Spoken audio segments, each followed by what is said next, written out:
अस्सलामुअलैकुम, नमस्ते। जी हाँ दोस्तों, आप सब जानते हैं हमारे देश में कुछ भड़वे हैं जो मुसलमानों के ख़िलाफ़ गंदी ज़ुबान यूज़ करते हैं।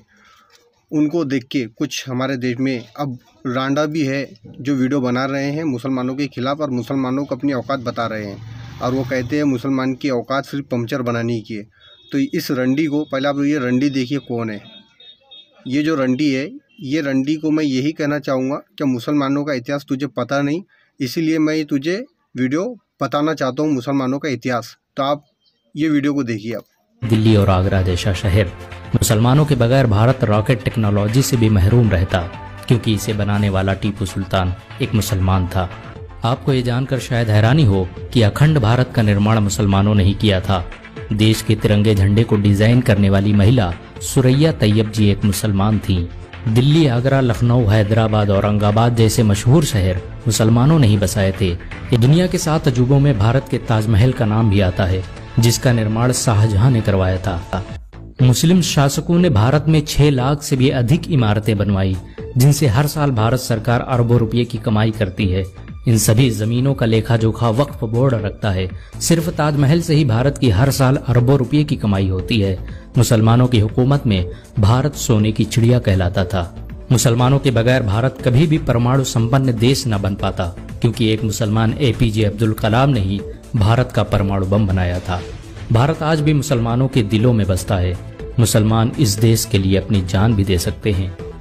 देखा आपने, ये है हिंदुस्तान के मुसलमान, जिन्होंने हिंदुस्तान को ऐसे ऐसे अजूबे दिए, जिन अजूबों को लेके हमारा देश आज दुनिया भर में फेमस है। दुनिया भर में हिंदुस्तान का नाम है इन अजूबों को लेके, और इन अजूबों को बनाने वाले सिर्फ़ और सिर्फ मुसलमान हैं। और इस रंडी को मैं एक चीज़ और बता दूं, मैं सिर्फ इस वीडियो के ताल्लुक़ से इस रंडी को सिर्फ ये मैसेज देना चाहता हूं, जो मुसलमानों का इतिहास मुसलमानों को याद दिला रहे हैं। मुसलमानों का इतिहास पहले तुम खुद निकालो कि मुसलमान ओरिजिनल में इस देश के लिए क्या है, उसके बाद मुसलमानों पे उंगली उठाओ, ठीक है। मुझे अफसोस है कि हमारे देश में ऐसे भी लोग हैं कि आज पूरा देश कोरोना को लेके परेशान है, और इतनी परेशानी में भी ये मुसलमानों के लिए अपनी गंदी ज़ुबान से जहर उगल रही है। बहुत अफसोस की बात है। ऐसे लोगों ने चुल्लू भर पानी में डूब के मर जाना चाहिए।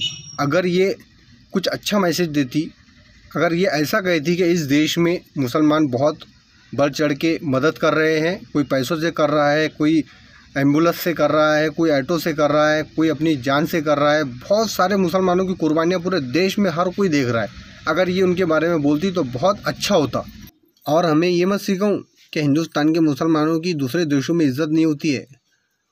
इतने गहराई में मत घुस कि हिंदुस्तान के मुसलमानों की कहाँ इज्जत होती है और कहाँ बेइज्जती होती है। तू इतने गहराई में मत जा, सिर्फ इतना ही बोल अपनी गंदी ज़ुबान से, अच्छे शब्द निकाल, और ये निकाल कि हिंदुस्तान को आज जो मदद मिल रही है तो सिर्फ़ और सिर्फ मुसलमानों के देशों से, मुसलमान कंट्री से।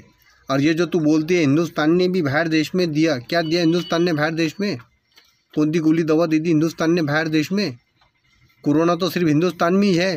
कोरोना को तो हिंदुस्तान से मोहब्बत है, जो 2 साल से जानने का नाम नहीं ले रहा है। दूसरे देशों में 4-4, 5-5 महीनों में कोरोना खलास हो गया है। तो काय की गति की गांड की, वहाँ तुमने गोली दवा दे दी है।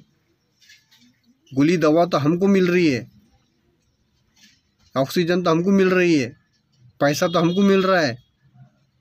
अरे हमें फ़ख्र है कि हमारे इस्लामी देशों से हमारे देश में मदद मिल रही है, वो मदद जो दूसरे देश वाले बिल्कुल नहीं कर रहे हैं सिवाय इस्लामी देश के अलावा। तो हम फ़ख्र से कहेंगे और बार बार कहेंगे कि मोहम्मद के शहर से ऑक्सीजन आया है हिंदुस्तान के लिए, हमें फ़ख्र है। लेकिन ये तो मान ली नहीं तूने कि ऑक्सीजन जो आ रहा है ये सिर्फ़ और सिर्फ मुसलमानों के वहाँ से आ रहा है। मुसलमान ही है जो इस देश में मदद के लिए आगे आए। अब मैं मेरे तमाम भाइयों से ये कहना चाहूँगा, जिस तरह आपने इस रंडी के वीडियो को तमाम लोगों तक पहुँचाया, उसी तरह इस वीडियो को इस रंडी तक पहुँचाने की ज़िम्मेदारी आप सभी भाइयों पे है। और रमज़ान महीना है, इसलिए मैंने रमज़ान का बहुत एहतराम किया है, उसके वजह से अपनी ज़ुबान ज़्यादा गंदी नहीं किया। रमज़ान के बाद अगर इसका वीडियो आता, इसको इस ज़ुबान से ऐसे ऐसे बोल सुनने को मिलते कि इसने कभी ज़िंदगी में सोचा भी नहीं था। ठीक है भाई, चलता हूँ, दुआ में याद रखना। अल्लाह हाफिज़।